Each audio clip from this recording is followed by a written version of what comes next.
Welcome back to AM Live. Now, it may read like child's play, but the business of children's fiction is anything but. Well, close to 90 writers, illustrators and publishers are in Singapore as part of the Asian Festival of Children's Content, and among them is a woman who has published 3 Carnegie Medal winners. That's the annual British Prize for Outstanding New Children's Book. So we're joined this morning by Sarah Odedina, who is now Managing Director and Publisher of a new company for Bonnier Publishing. She was also Bloomsbury's Group Editor-in-Chief of Children's Fiction and oversaw publication of the entire Harry Potter series. Good morning, Sarah. Welcome to the show. Thank you. Thank you for having me. So you were, behind it all there, the whole Harry Potter saga, in a sense, That must be quite a journey. Yes, I mean... It's fantastically exciting. I suspect it might be a once-in-a-lifetime sort of situation for a publisher.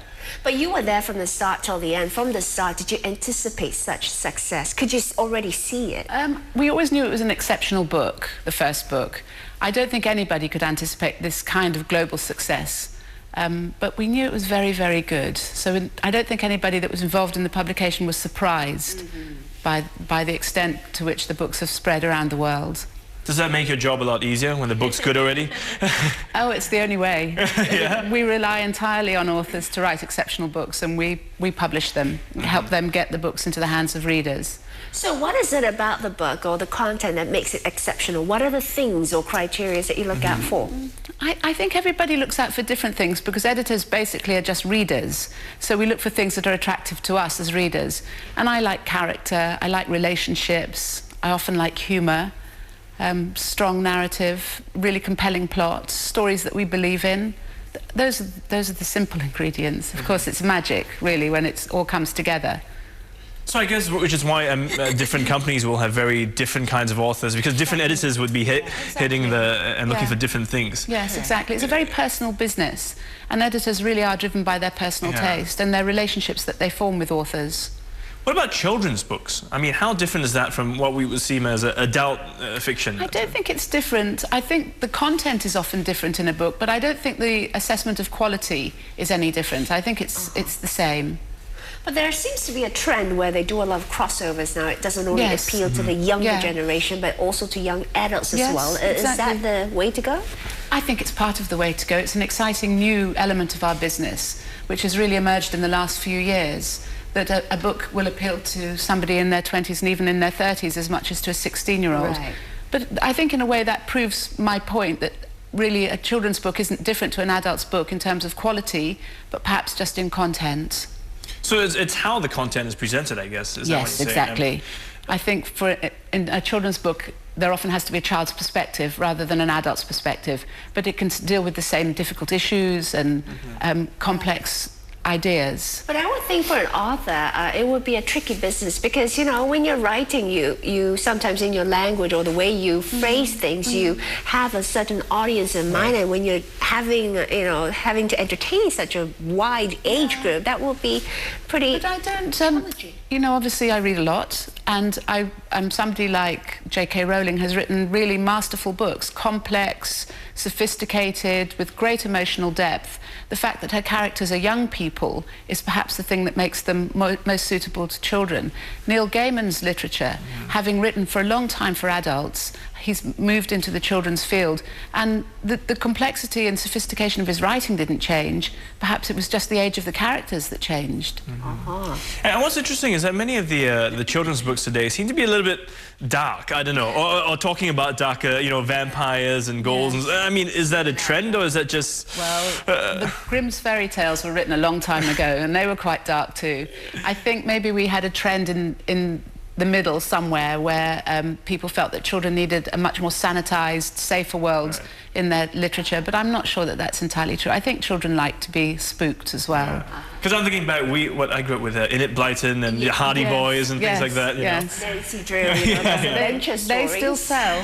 they're still on bookshelves around the world. Right. But how much of it, when you try to make a book successful, it's really about accommodating to the current trend, the current appetite of the readers, what they want to see at this very moment? I tend to believe that if you chase trends, you're possibly not going to get the best books. That trends are created by authors writing the books that they feel passionate about, and those aren't made by publishers. I think the bestsellers do come from authors rather than publishers in marketing meetings coming up with ideas. So I try to avoid chasing trends and try to publish authors. How important is the marketing aspect? It's very important, because our job is to get the work of authors into the hands of readers, and one way of doing that is by having very good and efficient marketing campaigns. We've got to employ marketing in a very sophisticated way to make sure people are aware of our books and know what we're doing. Right.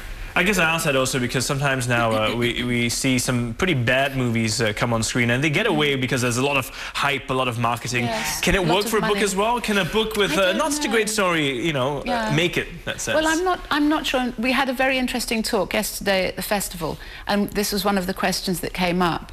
And I think publishers can spend money on marketing, but I don't think you can pull the wool over people's eyes. And really, again, it's back to the quality of the book and the integrity of the author's story. That's what really sells a book. But we have to help communicate what's in the book to the reader. Right. So I suppose right now you're heading up your own imprint, the Hot Key Books, and your aim is to publish 30 to 50 titles a year. Am I not right? Do you have a sort of focus on what sort of books, you know, collectively you want to publish, or is it? So our ambition is to publish strong author voices, to publish authors like Neil Gaiman again, that, you know, the quality, the voice, the integrity of the author. And we have a fantastic launch list with some really exceptional people. Sally Gardner's book, Maggot Moon, is a masterful piece of literature. So that's the kind of literature we want to be publishing on the list. Do you think storytelling today is getting more sophisticated, or? I think storytelling's the same as it's always been. It's an entertainment. And we have different themes in our modern age, but basically we're aiming to entertain people through stories. Right. What happened to those books where you get to do, if you want to go to take the boat to the shore, turn to page 58, if you want to take the car, you know. There's still some around. I've always found them terribly confusing. I like to be taken on a journey by the author. I don't necessarily want to join in with the journey in an active way like that, but it's a personal taste. Are you on the lookout for writers now? Oh yes, very much so. It's going to be fantastic being at the festival for the next few days, talking to aspirant writers, definitely. Do you think writers today have a extra added challenge because of how the digital age is really, you know, pressuring us today and how we do things traditionally? I think the digital age is an opportunity, a great opportunity for writers and for publishers, because it gives us the opportunity to talk directly to readers in a way that we've never had before.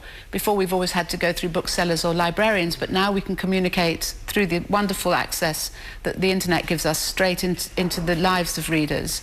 And it's the same with authors as publishers. We have a direct route to the audience. So I think it's a great opportunity. Any tips for aspiring writers out there?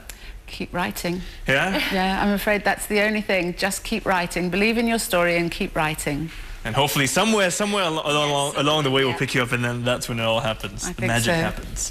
Well, thank you so much, Sarah, for thank you for having me. Sharing with us your story. Interesting insights into the world of children's fiction with Managing Director of Hot Key Books. She's also among 86 children's content experts, including writers and illustrators who are in Singapore to talk about books, all part of the Asian Festival of Children's Content underway at the Arts House. So if you're planning to write a book, quickly pen it down and send it to as many editors as you can. Who knows who might pick it up.